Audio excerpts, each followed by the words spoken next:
Assalamualaikum warahmatullahi wabarakatuh.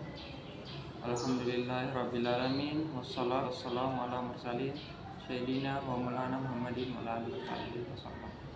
Puji dan syukur kepada Allah Subhanahu wa taala karena dimana kita masih diberikan kesempatan untuk bisa melakukan presentasi. Dan tak lupa pula kita kirimkan salam dan salawat kepada Nabi Muhammad SAW yang telah membawa kita dari alam gelap gulita menuju alam yang terang benderang seperti pada saat ini. Baik yang terhormat dosen pembimbing Ibu Arestuti Rohmat, Eskom Mkom, dan teman-teman yang menonton video ini. Baik, pada kesempatan kali ini saya selaku moderator dan di samping saya ada pemateri satu Ijal Muksin. Kami akan mempresentasikan materi tentang IMK yang judulnya membangun jembatan efektif antara pengguna dan teknologi. Apa itu IMK? Definisi dasarnya itu disiplin ilmu yang mempelajari desain, evaluasi, dan implementasi sistem komputer interaktif untuk digunakan oleh manusia. Dan tujuan utamanya yaitu menciptakan sistem yang tepat guna, aman, efisien, dan memberikan pengalaman yang memuaskan bagi pengguna.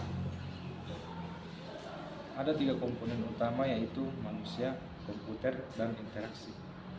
Nah, manusia ini adalah subjek yang memiliki keterbatasan fisik, kognisi, kognitif, dan kebutuhan unik. Komputer yaitu perangkat keras dan lunak yang memproses input dan memberikan feedback. Dan yang ketiga itu interaksi, merupakan dialog antara user dan sistem melalui antarmuka tertentu. Adapun cara evolusi, cara berinteraksi yaitu dengan cara menggunakan command line interface atau yang disingkat dengan CLI dan GUI atau Graphical User Interface, dan ada NUI, Natural User Interface. Nah, pentingnya pengalaman pengguna, dampak bisnis dan teknis. IMK yang buruk menyebabkan frustasi pengguna, peningkatan biaya pelatihan, dan risiko kesalahan fatal pada sistem kritis. Sistem yang dirancang dengan baik meningkatkan loyalitas dan produktivitas secara signifikan. 5 prinsip desain antarmuka.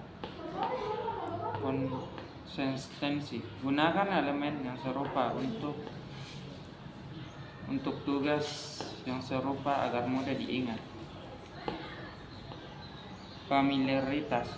Gunakan konsep dari dunia nyata, misalnya ikon tempat sampah untuk hapus. Pemulihan kesalahan.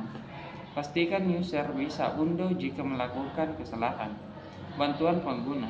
Sediakan dokumentasi dan panduan yang mudah diakses. Visibilitas status. User harus selalu tahu apa yang sedang dilakukan sistem. Memahami UI dan UI vs UX. UI merupakan singkatan dari User Interface yang tujuannya berfokus pada tampilan visual atau pengguna, misalnya warna, tipografi, layout, dan tombol. Sedangkan UX merupakan singkatan dari User Experience yang berfokus pada perasaan dan efisiensi, bagaimana kemudahan pengguna dalam mencapai tujuannya. Aksesibilitas dan inklusivitas. Mana teknologi itu untuk semua.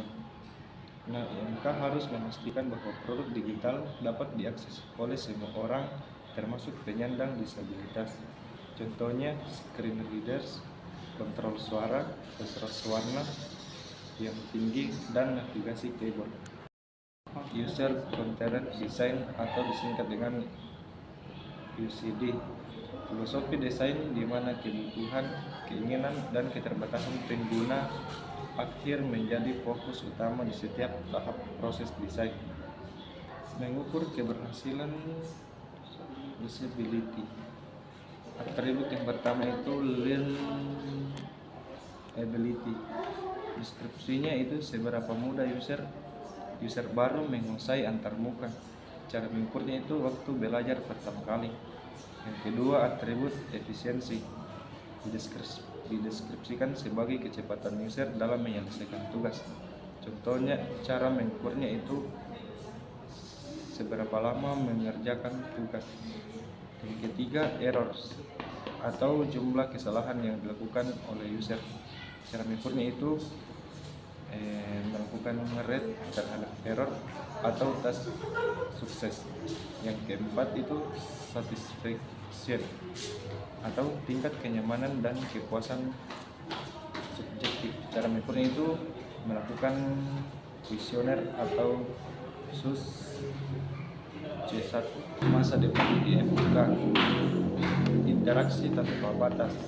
Masa depan IMK mengarah pada teknologi yang lebih imersif seperti augmented reality atau AR dan virtual reality atau VR, di mana dunia fisik dan digital menyatu. AI akan menjadi asisten proaktif yang memahami konteks pengguna bahkan sebelum perintah diberikan. Jadi kesimpulannya, inti IMK menyambungkan logika teknologi yang kau dengan cara berpikir manusia yang fleksibel biar teknologi benar terpakai. Jembatan efektif 3 pilar. Pahami pengguna, kenali kebutuhan, kebiasaan, keterbatasan user. Desain manusiawi antarmuka, simpel, konsisten, mudah dipelajari. Evaluasi, uji terus ke user asli, karena yang gampang menurut developer belum tentu gampang buat user. Tujuan akhir, pengguna bisa capai tujuan cepat, efisien, minim error, dan merasa puas. Kalau jembatannya putus, user bingung, malas, akhirnya pindah aplikasi lain. Cukup sekian presentasi dari kami, kurang lebihnya mohon dimaafkan. Wassalamualaikum warahmatullahi wabarakatuh.